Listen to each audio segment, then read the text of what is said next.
여러분들께 애도의 말씀을 드립니다. 국내 발생 확진자 현황을 지역별로 말씀드리겠습니다. 먼저 17개 시도 중에 8개 시도의 경우는 신규 환자가 발생하지 않았습니다. 12시 기준의 주요 국내 발생 현황, 먼저 서울특별시입니다. 8월 15일 도심 집회와 관련해서 3명이 추가되어 총 622명의 확진자가 발견되었습니다. 관악구 산모 스포렉스 관련해서 3명이 추가되어 총 13명의 확진자가 발견되었고, 강남구 대우 디오빌 플러스와 관련하여 역학조사 결과 관련성이 확인된 14명이 재분류되었고, 접촉자 중 1명이 추가 확진되어 총 누적 확진자는 39명입니다. 강남구 신도 벤처타워와 관련해서 조사 중 6명이 추가되어 총 32명의 누적 확진자가 발견되었습니다. 서대문구 세브란스 병원 관련하여 4명이 추가됨으로써 총 50명의 누적 확진자가 발견되었습니다. 다음으로 경기도입니다. 정신요양시설인 박애원과 관련해서 5명이 추가됨으로써 총 29명의 확진자가 발견되었습니다.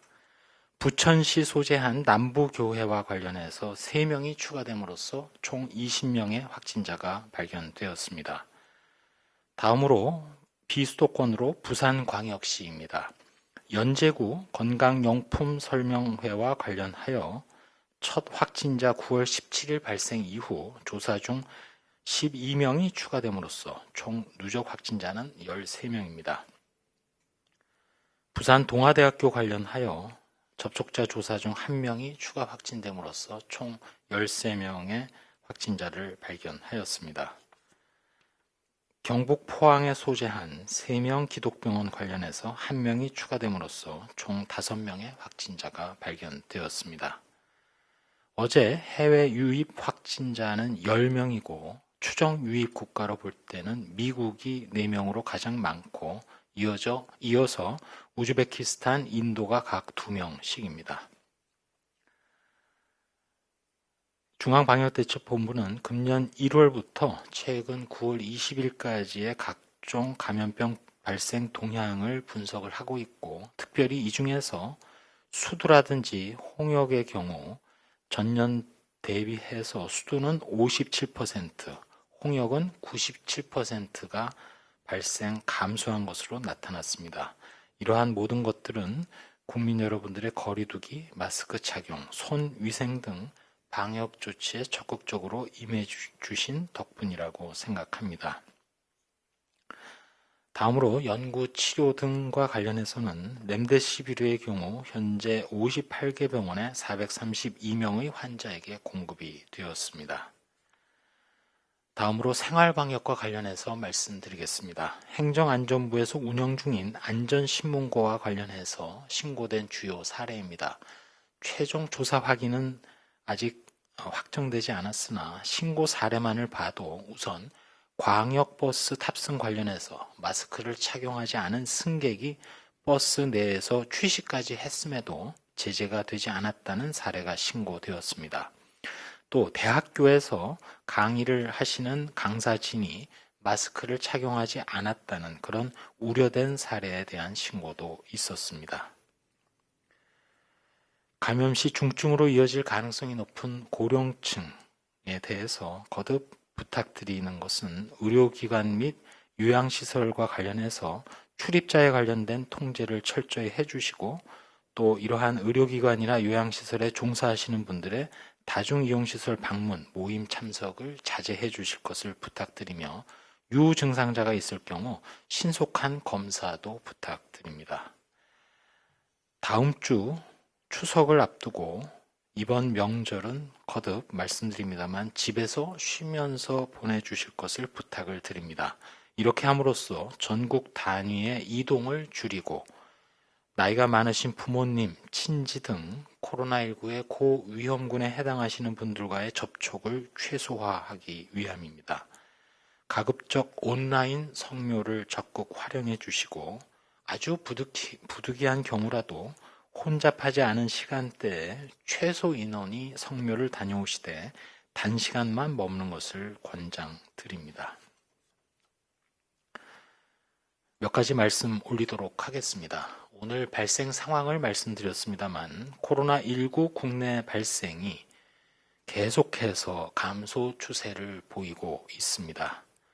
저희 방역당국의 실무자로서 다시금 거리 두기를 실천하는 과정에서 우리나라의 국민들께서 보여주신 연대와 협력의 모습, 그리고 말씀드리기 그렇습니다만 위대함도 보게 됩니다. 재유행의 문턱에서 완벽한 사회봉쇄가 아닌 단계적 거리두기, 그리고 자발적인 노력이 더해진 참여로 이렇게 코로나19를 유행을 억제하는 사례를 다른 나라들에서는 찾아보기가 매우 어렵습니다. 물론 코로나19가 높은 전파력을 가지고 있고 또 무증상 감염까지 더해져 있기 때문에 우리가 언제나 유행 관리를 소홀히 한다면 다시금 확산할 수 있습니다만 최근 유럽의 상황, 즉 지난 3월보다도 더 큰 재유행을 만나서 다시 봉쇄를 선택해야 하는 유럽의 각국과는 분명히 다른 상황입니다. 이러한 폭발적 유행의 고비에서 발생을 차츰 억제해 나가고 있는 지금 우리 모두가 잊지 말아야 할 것은 고위험 시설들과 종교시설을 관리하는 분들, 자영업자, 소상공인, 그리고 이용자 여러분들의 희생, 인내, 그리고 이웃에 대한 사랑이 있었다는 점입니다.